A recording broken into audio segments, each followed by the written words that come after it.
In this video, we will try to understand the JSON object and two of its static methods, that is parse and stringify.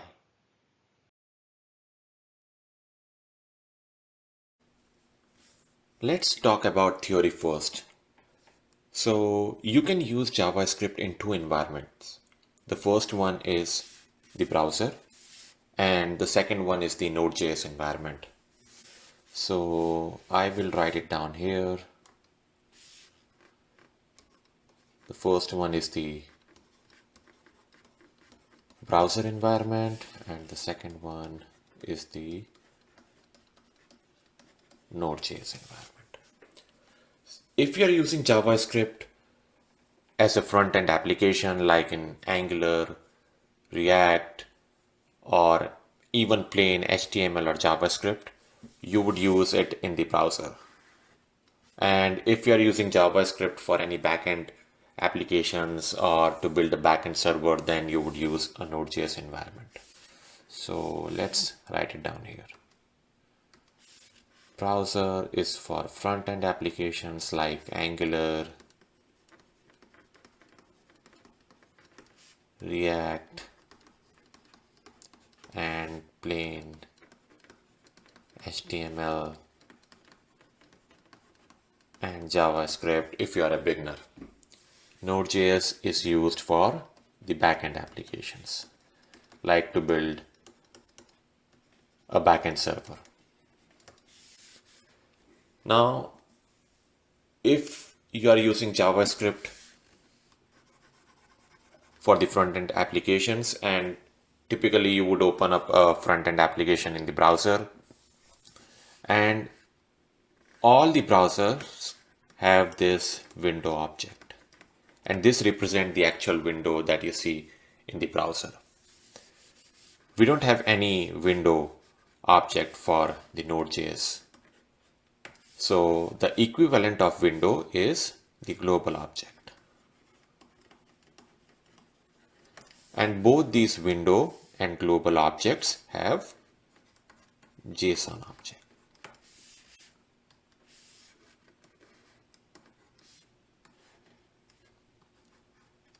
And this JSON object has two static methods. The first one is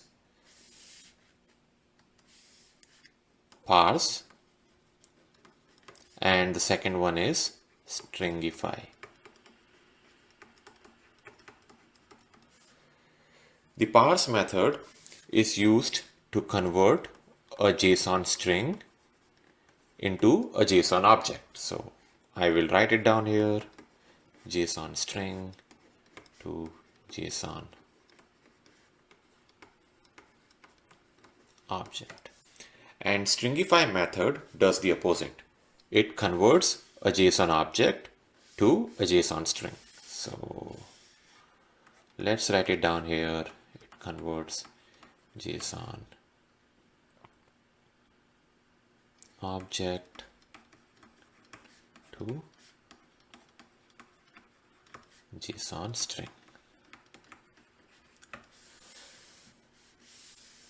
Now let's talk about these two methods. Both these methods accept two arguments. I will write it down here. So the first argument is the input. So in case of parse, it would be a JSON string. In case of stringify, it would be a JSON object. The second argument is the function. So this function is used to apply any transformations while we are doing the conversion. Now, many of you may not have used this in your projects. So when we do the coding, we will get to know about this function in detail.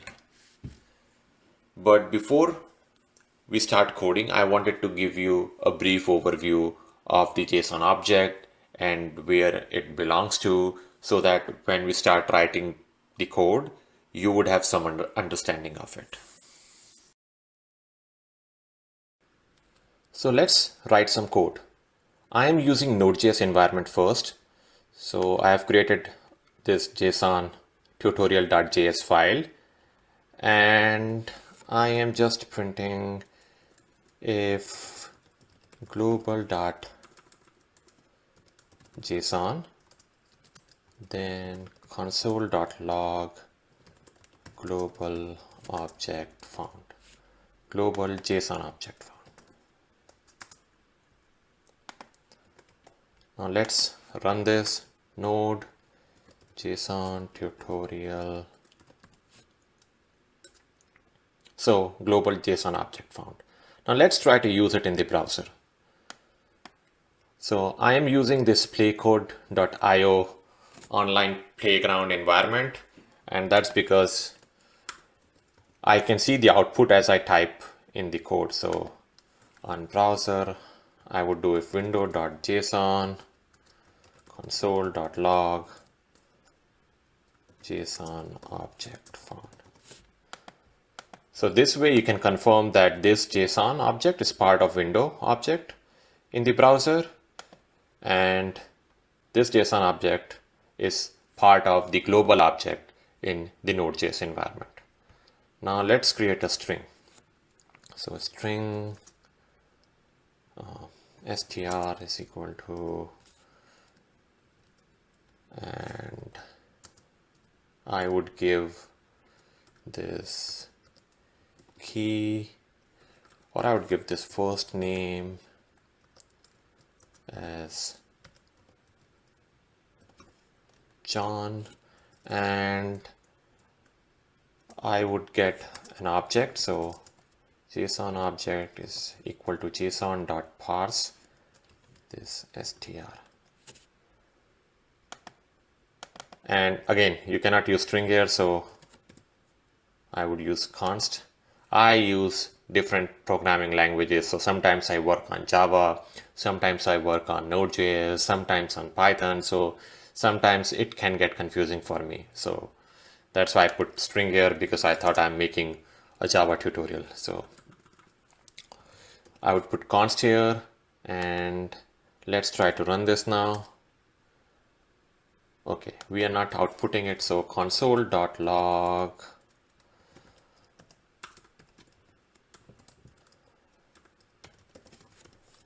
object, and it says unexpected token. So if you don't provide a valid string, valid JSON string, it would give an output that is an error. So I would correct this. I would place this single quote here, and now let's try to run this. Unexpected token. So we again got the error. So now I would wrap it inside double quotes.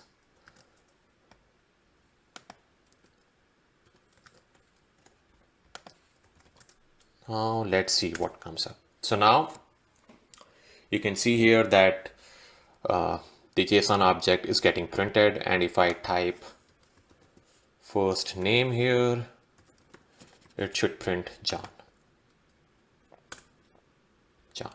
So through this exercise, we came to know that the string has to be a valid JSON string.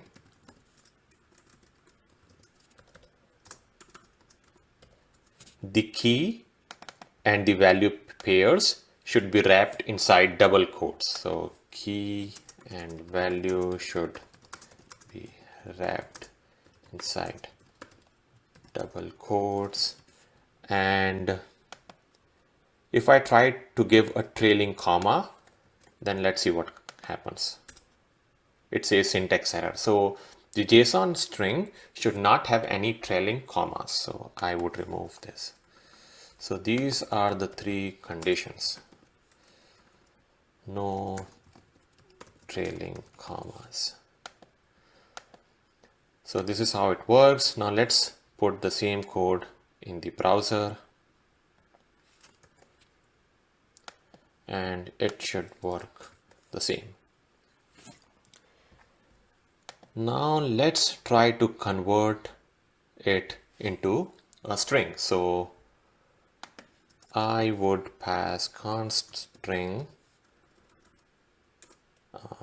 JSON string is equal to JSON.stringify, and I would pass this object.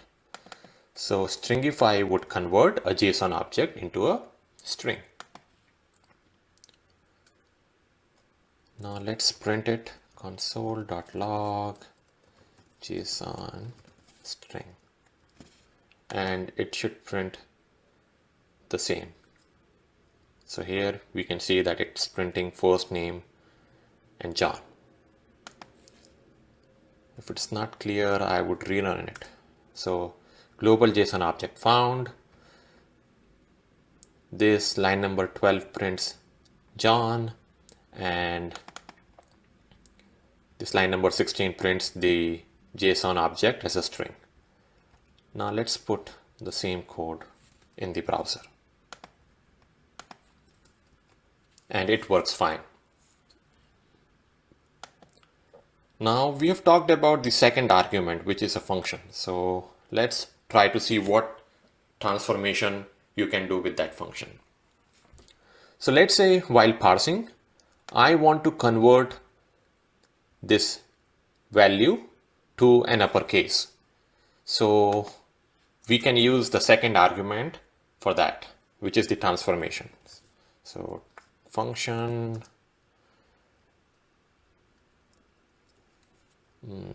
convert to uppercase, and this function would accept key and value. So I can write it down here, and if key is equal to first name, then return value to uppercase. Otherwise, just return the same value. Now let's try to run this.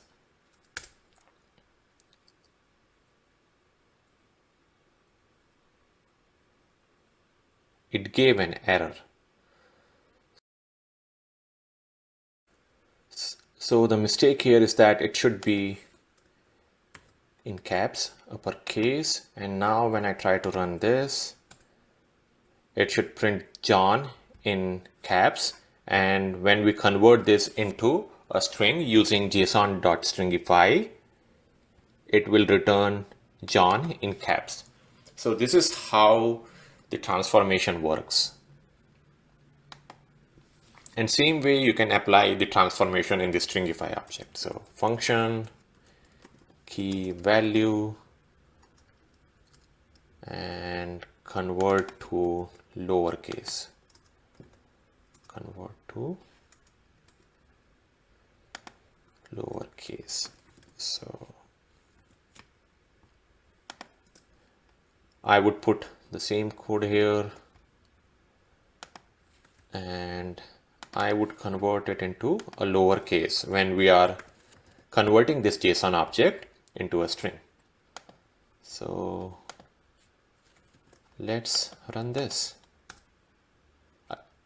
So we can see here that the first name is John, and John is all small letters. So this is how transformation work. And let's put the same code in the browser. So I would copy and paste the same code here, and I can get rid of this.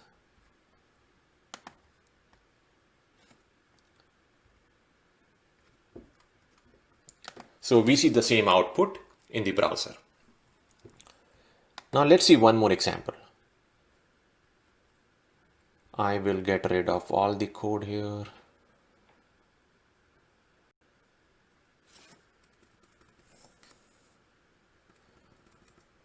And what if I want to pass null? Let's see what happens here. So if I try to parse a null, string, it would return me a null object. Now let's try to do stringify.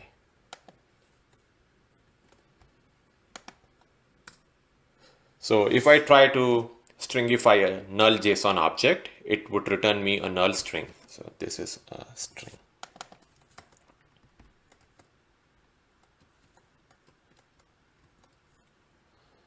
So I will write down the fourth condition here. Null is accepted, but it would return null.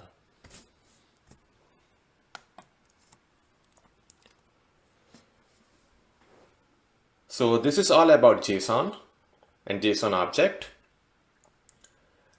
And I hope that this will give you some understanding about the JSON object and these two static methods, and you will do better in your projects and wherever you are using this JSON object.